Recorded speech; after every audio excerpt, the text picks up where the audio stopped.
world, we connect the world, we can hear the world, we connect the world. हमको ये हमारा जो education का पहलू है, जहाँ पे मेन स्ट्रीम गाइड हमने लॉन्च की है, हमने क्यों इसको लॉन्च की है? हमने इसके लिए लॉन्च की है ताकि हम आप सब पेरेंट्स को, थेरेपिस्ट्स को, सबको ये सहायता मिले ये मेन स्ट्रीम गाइड के थ्रू। ये मेन स्ट्रीम गाइड इंग्लिश में है, हिंदी में है और मराठी में है, 3 भाषाओं में है। और ये फ्री डाउनलोड के लिए हमारे वी कनेक्ट की जो वेबसाइट है वहाँ पे अवेलेबल है। मैं जूली को रिक्वेस्ट करूँगी कि वी कनेक्ट की जो वेबसाइट का एड्रेस है आप उधर डाल देंगे लिंक, ताकि पेरेंट्स जिन्होंने डाउनलोड नहीं की है वो डाउनलोड कर सके। तो किसी ने भी ये मेन स्ट्रीम गाइड नहीं डाउनलोड की है, प्लीज़ डाउनलोड कीजिए, उसको पढ़िए, उसमें कुछ सवाल उठेंगे तो हमको ज़रूर पूछिए। और दूसरी एक मोस्ट इम्पॉर्टेंट बात ये है कि आपके जो थेरेपिस्ट है और स्कूल्स है उनके साथ ये मेन स्ट्रीम गाइड शेयर कीजिए। तो अभी हम बात करेंगे कोई थोड़े जो मेन फैक्ट्स है, लक्ष्य है। एक तो ये है कि 1000 बच्चों में से 4 बच्चे को severe to profound hearing loss होता है। ओके, तो ये इसके लिए हियरिंग लॉस की जांच करना बहुत अहम है। दूसरा ये है कि जो बच्चे जिनको हियरिंग लॉस है उनको हियरिंग एड या कॉक्लियर इम्प्लांट देके उनको मेन स्ट्रीम स्कूल में इंटीग्रेट किया जा सकता है। हम कैसे मेन स्ट्रीम कर सकते हैं उसके ऊपर आज हम बात करेंगे। और तीसरी मोस्ट इम्पॉर्टेंट चीज़ है कि हम मेन स्ट्रीम हमारे बच्चे को मुख्य धारा में कैसे ला सकते हैं। हम ऐसे ला सकते हैं जब भी हम सब एक टीम के जैसे काम करें, हम सब साथ में काम करें। तो हम सब का मतलब क्या? पेरेंट्स यानी माता पिता या पालक, थेरेपिस्ट, ईएनटी, ऑडियोलॉजिस्ट, और हमारे जो बच्चे को कोई और तकलीफ है, जैसे ऑक्यूपेशनल थेरेपी के लिए कोई बच्चे जाते हैं या स्पेशल एजुकेशन या रेमेडियल एजुकेशन में जाते हैं, वो सब साथ में मिलके एक टीम बन जाए बच्चे के लिए और साथ में काम करे, एक दूसरे के साथ कम्युनिकेशन रखे, तो उसका फायदा बहुत ज़्यादा है। और पेरेंट्स जो आप लोग जो है वो आपके बच्चे के मेन टीम लीडर है, यानी मुख्य बच्चे की टीम के मुख्य सदस्य है। तो आपको एक रोल जो प्ले करना है, आपका जो ये आपके बच्चे की लाइफ में जो आपका योगदान जो आपको देना है वो मेन ये है कि आपको सक्षम होना है, आपको नॉलेज की ज़रूरत है ताकि आप सब सदस्यों के साथ मिलके बात कर सके। तो हम देखेंगे कि ये जो मेन स्ट्रीम गाइड ये क्या है। ये जो गाइड है वो पेरेंट्स को मदद करने के लिए है, मुख्य धारा की टीचर्स को मदद करने के लिए, और थेरेपिस्ट जो आपके बच्चे के साथ काम करते हैं उनके लिए है। ये एक होलिस्टिक व्यू जो मेन स्ट्रीमिंग का जो मेन व्यू है, हम सिर्फ स्पीच एंड लैंग्वेज की तरफ नहीं बात करते हैं, हम बच्चे को पूर्ण तरीके से देखते हैं कि उसके जो ऑक्यूपेशनल थेरेपी की नीड्स है वो मीट हो जा सकती है या नहीं, उसके और कुछ ज़रूरतें हैं, वो सब ज़रूरतें पूरी होगी तो वो अच्छी तरह से मेन स्ट्रीम में आ सकेगा। दूसरा भाग ये है कि ये पेरेंट्स को मेन स्ट्रीमिंग के लिए मदद रूप बने। और हमारा ये लक्ष्य, मेन गोल क्या है? ये हमारा मेन लक्ष्य ये है कि हमको हमारे जो बच्चे हैं जिनको सुनने की तकलीफ है उनको मुख्य धारा में एक कंट्रीब्यूटिंग मेंबर ऑफ सोसाइटी बनाए। कंट्रीब्यूटिंग मेंबर ऑफ सोसाइटी यानी आप और मैं, जैसे हम मुख्य धारा में कुछ भी हम जो चाहे वो कर सकते हैं, वैसे ही हमको हमारे बच्चे को सक्षम बनाना है ताकि वो मुख्य धारा में जो उनको चाहिए वो कर सके। तो अभी हमारे जो मेन स्ट्रीम गाइड के अलग अलग मॉड्यूल्स है।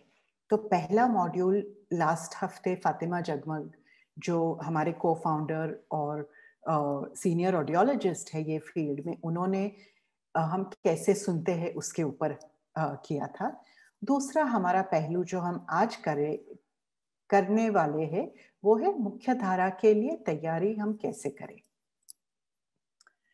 तो हम आगे बढ़ेंगे कि हम सब पेरेंट्स मुख्य धारा के लिए कैसे तैयारी करें। इसके 3 भाग हैं। आज हम तीनों भाग के ऊपर थोड़ा बात करने वाले हैं। तो पहला भाग ये है कि सेल्फ एडवोकेसी, यानी स्वयं की भूमिका वकालत। खुद की हमें वकालत करनी है। पेरेंट्स को सीखना है खुद की कैसे वकालत करना। पेरेंट्स सीखेंगे तो बच्चे को सिखाएंगे। और फिर दूसरा भाग ये है ऑडिटरी वर्बल थेरेपी, यानी कॉक्लियर इम्प्लांट के बाद आप जो थेरेपी लेते हैं, बहुत पेरेंट्स उसको स्पीच थेरेपी बोलते हैं, पर उसका जो सही नाम है वो है ऑडिटरी वर्बल थेरेपी। तो थोड़ा ऑडिटरी वर्बल थेरेपी के ऊपर जानकारी, ताकि ये नॉलेज के साथ आप आगे बढ़ सके। और तीसरा जो है वो स्कूल के लिए तैयारी हम कैसे करें। तो पहला जो है वो स्वयं भूमिका वकालत। अभी हम इसमें क्या क्या चीजें हैं। पहले तो हमको अच्छी तरह से कम्युनिकेशन स्किल्स, कैसे दूसरों के साथ बात करनी, वो सीखना है। हम एज पेरेंट्स अच्छी तरह से खुद की वकालत कर सके, हमारी ज़रूरतों की, हमारे जो लक्ष्य है उसकी, हमारे अपने अपने जो इंटरेस्ट है या हित है उनकी, हमारी इच्छाएं की, और हमारे जो अधिकार है, ये हुआ हमारे लिए। और यही हम हमारे बच्चों को भी सिखाए कि उनकी ज़रूरतों के लिए वो कैसे खुद की वकालत कर सके।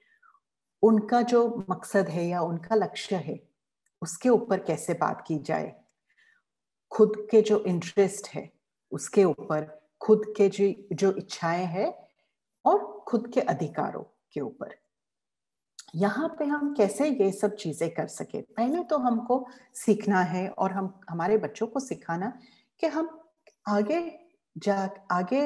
होके हम कैसे बोल पाए, दूसरे लोगों को अच्छी तरह से हम बोल पाए, ताकि सामने वाला हमको अच्छी तरह से सुने और हमको हमारा जो चाहा हुआ रिस्पॉन्स है वो हमको मिले। दूसरा है कैसी तरह से हम सही प्रश्नों पूछे और कैसे हम सही तरीके से रिक्वेस्ट करें कि प्लीज हमारे लिए ये करके दीजिए। तो हम ये चीजें के ऊपर अभी थोड़ा सा बात करेंगे। तो पहली चीज ये है कि एज पेरेंट्स पहला हमको सीखना है कि हमें खुद की वकालत कैसे करनी, माता पिता खुद की वकालत कैसे कर सकते हैं। तो पहली चीज ये है कि हमें, एंड ये माता पिता के लिए और सबके लिए है, कि हम खुद का, हमारा पॉइंट ऑफ व्यू, हमें जो लगता है वो अच्छी तरह से सामने वाले के लिए कैसे सामने रख सके। तो ये कैसे हो सकता है। पहले तो हमको ये, जब भी हम बातचीत एक दूसरे के साथ करते हैं तो कैसे बातचीत करना, कैसे पॉजिटिव वे में बातचीत करना, ताकि हमारे जो फैमिली के सदस्य है, फैमिली मेंबर्स है, उनको हमारे प्रॉब्लम के बारे में समझ में आए और वो हमें मदद कर सके। दूसरा, हमारे जो फ्रेंड्स है, हमारे नेबर्स है, पड़ोसियों हैं, उनके साथ कैसे बात करना, ताकि वो हमें सहायता दे सके हमारे बच्चे की जर्नी में। दूसरा ये है कि हमारे टीचर्स के साथ, बच्चे के स्कूल के टीचर्स के साथ कैसे पेश आए, उनके साथ कैसे हम रिक्वेस्ट करें, उनको हम कैसे समझाएं। हमें हमेशा ये याद रखना है कि हम लड़ाई झगड़े के रूप में जाएंगे तो हमें कुछ आगे मिलने वाला नहीं है। तो हमें एक पॉजिटिव अप्रोच यूज करना है, अच्छी तरह से प्यार से लोगों को समझाना है, पर मजबूती से बोलना है ताकि वो हमें हेल्प कर सके। दूसरा ये है कि हमारे जो बहुत सारे पेरेंट्स एडिप प्रोग्राम में, गवर्नमेंट प्रोग्राम से भी जुड़े हुए हैं, तो वहाँ पे खुद की ज़रूरतें के लिए कैसे उनके साथ पेश आने आए। बहुत बार हमें फंडिंग एजेंसीज जहाँ से ट्रस्ट वगैरह के अंदर उनसे बात करनी पड़ती है ताकि हमें हमारे इम्प्लांट के लिए पैसे की मदद मिल सके, या उसकी जो बैटरी ख़त्म हो गई है या बैटरी के लिए एक्सेसरीज के लिए वो हमें हेल्प कर सके, तो उनके साथ कैसे पेश आना। दूसरा ये है कि हमारे हियरिंग डिवाइस के कंपनीज यानी कॉक्लियर इम्प्लांट की कंपनीज या हियरिंग एड की कंपनीज के साथ, उनके साथ कैसे पेश आना। तो पहले तो हमें खुद थोड़ा सा सोचना है कि हमें ये अलग अलग हस्तियों के साथ काम करना है, तो हमें उनके साथ एक पॉजिटिव अप्रोच के साथ पेश आना है। तो अभी हम हमारे थोड़ा ज्ञान के बारे में बात करेंगे, थोड़ा नॉलेज के बारे में। हमें क्या चीज़ें की जानकारी की ज़रूरत है। तो पहले तो हमें एज पेरेंट्स हमको पता होना चाहिए कि हमारा कान कैसा चलता है, हमारे कान की जो फंक्शनिंग है, आवाज़ जब भी आता है हम कैसे सुनते हैं, वहाँ से आवाज़ कैसे आगे बढ़ती है, कान के कितने भाग है, अंदर कॉक्लिया है, उधर से आवाज़ ऑडिटरी नर्व के साथ हमारे दिमाग तक कैसे जाती है, और वो दिमाग में जाती है तो वहाँ पे हमारे न्यूरॉन्स रहते हैं जो ऐसे लाइट का बल्ब जैसे शुरू होता है वैसे वो न्यूरॉन्स शुरू हो जाते हैं, और एक दूसरे के जो न्यूरॉन्स यहाँ पे एक चमकने लगता है, दूसरा यहाँ चमकने लगता है, तो बीच का एक पाथवे मजबूत होता जाता है और एक नेटवर्क हमारे दिमाग में बनता है। जैसा दिमाग में नेटवर्क बनता जाता है वैसे हम अच्छी तरह से सुनना शुरू करते हैं। तो वो हुई हमारी बात। हमारे बच्चे भी वही तरीके से सुनते हैं। तो ये हमको जानकारी होना इम्पोर्टेंट है। दूसरा भाग ये है कि ऑडियोग्राम कैसा दिखता है, ऑडियोग्राम में कौन सी अलग अलग लेवल्स है। जैसे नॉर्मल हियरिंग, आप और मैं जब भी सुनते हैं तो हमारी नॉर्मल हियरिंग होती है। हमारे बाय एंड लार्ज जो बच्चे, जो हमारे कॉक्लियर इम्प्लांट के बच्चे या हियरिंग एड के बच्चे जो है वो severe to profound hearing loss के लेवल में है, जो यहाँ पे जो लाइंस जो ब्लू और लाल में दिखाई गई है वो लेवल में है। तो हमको जानना जरूरी है कि ऑडियोग्राम हमको कैसे पढ़ना है। अभी हम आगे बढ़ेंगे कि हमें और क्या जानकारी की ज़रूरत है, क्या ज्ञान की ज़रूरत है। ये है कि हियरिंग एड कौन सी कंपनी का है, उसके क्या क्या भाग है हियरिंग एड्स के, कॉक्लियर इम्प्लांट कौन सी कंपनी का है, उसका मॉडल कौन सा मॉडल है। बहुत बार हम देखते हैं कि पेरेंट्स हम सब बोलते हैं हाँ मेरे बच्चे ने मशीन लगाई है। हाँ बराबर है, ये मशीन है, पर ये हियरिंग एड है या कॉक्लियर इम्प्लांट है। हियरिंग एड है तो कौन सी कंपनी का है, कौन सा मॉडल का है। कॉक्लियर इम्प्लांट है तो कौन सी कंपनी या मॉडल का कॉक्लियर इम्प्लांट है, उसके क्या क्या अलग अलग भाग है। हम जो पालक बच्चे के हैं हमको ये जानकारी होगी तो ही हम हमारे बच्चे को ये जानकारी दे पाएंगे। कॉक्लियर इम्प्लांट में भी दो भाग है, अंदर का भाग, बाहर का भाग। अंदर का भाग क्या काम करता है, बाहर का भाग क्या काम करता है। ये जो ऊपर का भाग जो है उसको प्रोसेसर बोलते हैं, नीचे का भाग जो है उसको बैटरी बोलते हैं। प्रोसेसर क्या काम करता है, बैटरी लगाने से कैसे चलती है, ये जो कॉइल केबल है वो मैग्नेट के साथ चिपकती है तो कैसे आवाज अंदर जाती है। ये सब की जानकारी आपके लिए बहुत अहम है। और ये जैसे आप उसकी जानकारी लेंगे वैसे ही आप अपने बच्चे को ये सिखा सकेंगे। अभी ये बात हुई हमारे हियरिंग एड और कॉक्लियर इम्प्लांट के बारे में। अभी एक बहुत इम्पोर्टेंट बात ये है कि हमको सबको शायद पता है कि आवाज में और डिस्टेंस में हमारे बच्चे को सुनने में दिक्कत होती है, और ये दिक्कत को कैसे हम इसका सामना हम कैसे करें। तो कॉक्लियर इम्प्लांट कंपनीज और हियरिंग एड कंपनीज अभी उन्होंने एक मिनी माइक निकाला है, तो ये टीचर को दे सकते हैं, टीचर उनके गले में डाल सकते हैं और उसको कॉक्लियर इम्प्लांट या हियरिंग एड के साथ पेयर करके बच्चे को जो वातावरण में जो शोर वगैरह होता है वो कट हो जाता है और बच्चे को डायरेक्टली टीचर जो बोलती है वो सुनना डायरेक्टली कान में जाता है। दूसरा है FM system. FM system mini mic से थोड़ा महंगा है, पर वो भी ऐसे ही प्रिंसिपल पे काम करता है।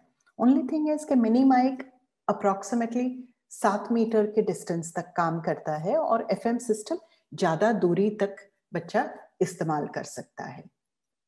बच्चा जब भी प्लेग्राउंड में खेलने के लिए जाता है तो टीचर को ये दिया जा सकता है ताकि जो पीटी टीचर है वो गले में डाल के बच्चे को बुला सकते हैं।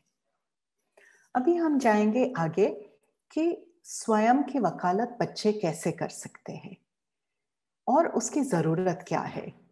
हमारे बच्चे को खुद की वकालत करना बहुत इम्पॉर्टेंट है। मैं बोलूँगी कि जैसे हम एज पेरेंट्स हमको खुद की वकालत करना है, वैसे ही हमारे बच्चे को ये सिखाना बहुत बहुत बहुत ज़रूरी है। और ये हम कैसे उनको सिखा सकते हैं, तो हम देखेंगे कि उसके क्या क्या भाग है। तो पहला भाग ये है कि वो एक एजुकेशनल कंपोनेंट है, शिक्षा के लिए एक की कंपोनेंट है बच्चे के जीवन में। यानी इनको ये खुद की वकालत करना सिखाना चाहिए ताकि वो स्कूल में खुद की वकालत कर सके। नहीं सिर्फ स्कूल में नहीं, कॉलेज में भी और आगे उनके काम में, उनकी रोजमर्रा की जिंदगी में, सब जगह पे ये खुद की वकालत करना इम्पोर्टेंट है। दूसरा ये भाग है कि उनकी जो स्किल्स है वो खुद की वकालत कैसे करना वो सीखना ज़रूरी है। वो एकदम आ नहीं जाती है, पेरेंट्स के साथ वो प्रैक्टिस करनी पड़ती है। उसके घर में नाना नानी है, दादा दादी है, भाई बहन है, रिश्तेदारों है, नेबर्स है, वो सबके साथ प्रैक्टिस करना ज़रूरी है। ये प्रैक्टिस करने के लिए उनको घर में ये अपॉर्चुनिटीज़ देना ज़रूरी है। घर में उनको ये मौके की ज़रूरत है ताकि वो खुद की वकालत करना घर पे सीख सके। दूसरा भाग ये है कि ये खुद की वकालत करना इम्पोर्टेंट है ताकि वो हर सिचुएशन में, उनके डेली इंटरेक्शन में, स्कूल में, उनके दोस्तों के साथ, सब जगह खुद की वकालत कर सके। एक बहुत अहम चीज ये है कि जो हम बड़े लोग होते हैं यानी माता पिता, केयर गिवर्स, पेरेंट्स, हमें एक चीज खास ध्यान में रखना है कि हमें बच्चे की हर जरूरत के लिए सामने नहीं जाने, अरे अरे गिर जाएगा, अरे तुझे लग जाएगा, अरे नहीं, बच्चों को गलतियां करने दो, उनको गिरने दो। बच्चे गिरेंगे तो ही नेक्स्ट टाइम गिरने से खुद बचेंगे। तो हमें एज एडल्ट्स हमको थोड़ा सा एक स्टेप पीछे जाना है और बच्चे को खुद उनके प्रॉब्लम सॉल्व करने का मौका देना है, क्योंकि हम हमेशा उनके साथ नहीं रहने वाले हैं। जितना हम हमारे बच्चे को इंडिपेंडेंट बनाएंगे, खुद अपने पैरों पे खड़ा करना सिखाएंगे, वो आगे जाके खुद सक्षम बनते जाएंगे। अभी हम आगे बढ़ेंगे कि अलग अलग उम्र में वकालत बच्चे कैसे कर सकते हैं। तो थोड़ी टिप्स हम देंगे। अभी हम देखेंगे कि बच्चे जब भी छोटे हैं, एकदम गोद में है, तो उनको हम कैसे सिखाएं। तो जैसे गोद में बच्चे हैं तो उनकी अलग अलग जो डेली रूटीन्स है, जब भी हियरिंग एड निकालते हैं, खोलते हैं, उसकी बैटरी चेंज करते हैं, जो माता पिता करते हैं वो सब चीजें के बारे में उनको बात करनी है। बैटरी चार्जर में डालते हैं, जो ड्राई एड किट है उसके अंदर माता पिता जो प्रोसेसर को डालते हैं, रात को जो सोने का रूटीन है, सुबह उठने का रूटीन है, सब जो रूटीन है वो रूटीन के ऊपर बात करनी है। और जैसे छोटे बच्चे हैं उनको हम बोल सकते, चलो अभी मुझे आपका हियरिंग एड दे दो, हियरिंग एड निकाल के मुझे हाथ में दो, अभी हम साथ में जाएंगे और उस ड्राई एड किट में रखेंगे। सुबह का रूटीन अलग रहेगा। सुबह उठे तो चलो आपका हियरिंग एड या आपका इम्प्लांट कहाँ है, चलो हम जाएंगे, ये चार्जर में से बैटरी निकालेंगे, उसमें डालेंगे। बच्चा छोटा भी है तो सुनता है ये, और सुन के समझना शुरू करता है। दूसरा, जब भी बच्चा टॉडलर है, यानी 18 महीने से 3 महीने की 18 महीने से 3 साल की जो उम्र में बच्चे को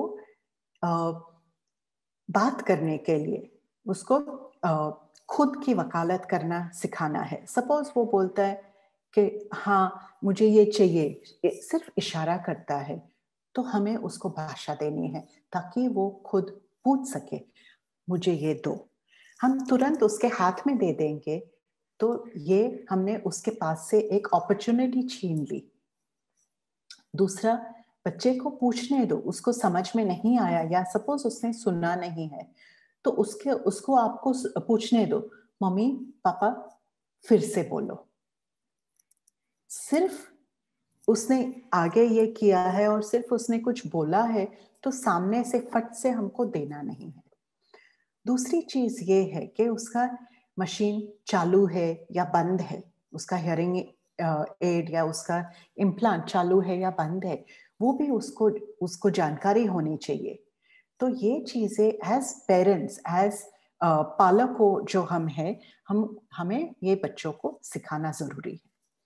दूसरा भाग, जैसे बच्चे बड़े होते हैं तो पेरेंट्स को और टीचर को, स्कूल की टीचर्स को बताना जरूरी है। सपोज उसकी बैटरी बंद हो गई या मशीन, उसका हियरिंग एड या कॉक्लियर इम्प्लांट नहीं चल रहा है, तो उसके पास ये भाषा होनी चाहिए कि वो मम्मी को, पापा को, टीचर को बता सके कि मेरा इम्प्लांट नहीं चल रहा है।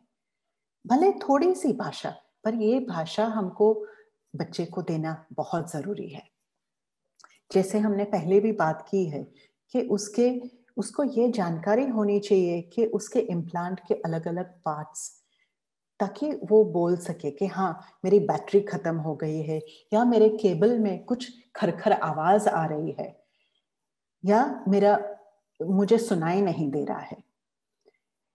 दूसरा भाग ये है कि उसको जो भाषा है वो भाषा उसको आनी चाहिए। तो ये भाषा कौन दे सकता है? हर चीज थेरेपिस्ट उसको नहीं देने वाली है। हम पालक हैं, हम पेरेंट्स हैं, हमें हमारे बच्चे को ये भाषा देने की जिम्मेदारी है। अभी हम जाएंगे अगले स्लाइड पे। तो हमें यहाँ पे बच्चे को इंडिपेंडेंटली खुद का हियरिंग डिवाइस कैसे मैनेज करना है, खुद स्वतंत्र रूप से खुद का इम्प्लांट या हियरिंग एड कैसे वो यूज कर सके, उसको चालू बंद करना उसको आना चाहिए, उसकी बैटरी चेंज करना या चार्ज करना बच्चे को सिखाना चाहिए। उसके जो अलग अलग जो स्पेयर्स आते हैं, केबल है, बैटरी है, वो स्कूल में एक डब्बे में लेके जाना चाहिए, ताकि वो सपोज बाय चांस उसकी बैटरी खत्म हो गई तो वो खुद अपना बैटरी चेंज कर सकता है। नहीं तो सपोज केबल में कुछ तकलीफ है तो केबल चेंज कर सकता है। उसको ये जो ट्रबल शूटिंग है, सपोज कहीं कि कुछ इमरजेंसी है, बच्चा स्कूल गया और सुबह ही उसका प्रोसेसर सपोज बंद हो गया, तो बहुत बड़ा प्रॉब्लम हो सकता है। ये पूरा दिन सुबह से शाम तक सुनने के बिना बैठेगा। उससे बेहतर है कि हम उसको ये जानकारी दें ताकि वो ट्रबल शूट कर सके। सपोज ये ट्रबल शूट करने की जानकारी उसके पास नहीं है, तो एटलीस्ट ये हमें उसको जानकारी देनी है कि आप मम्मी को फोन कर सकते हैं। तो टीचर को बताना कि मेरा प्रोसेसर बंद हो गया है, मुझे घर पे मम्मी को बताना है।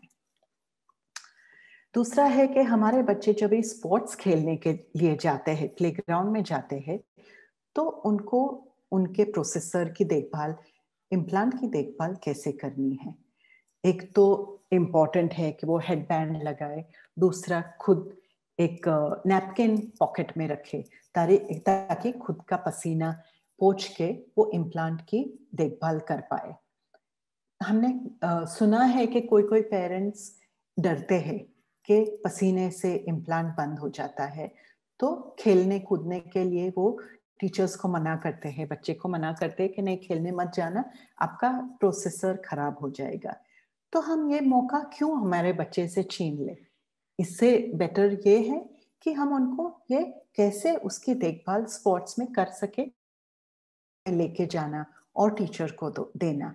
खुद ये वकालत करना कि टीचर आप प्लीज ये मिनी माइक या एफएम सिस्टम पहनिए ताकि मुझे अच्छे से सुनाई दे। दूसरा ये है कि अप्रोप्रिएट भाषा यूज करना। हम बच्चे के पास अप्रोप्रिएट भाषा होनी चाहिए ताकि वो खुद अपना प्रॉब्लम सही तरीके से टीचर को, माँ बाप को या फ्रेंड को बता सके।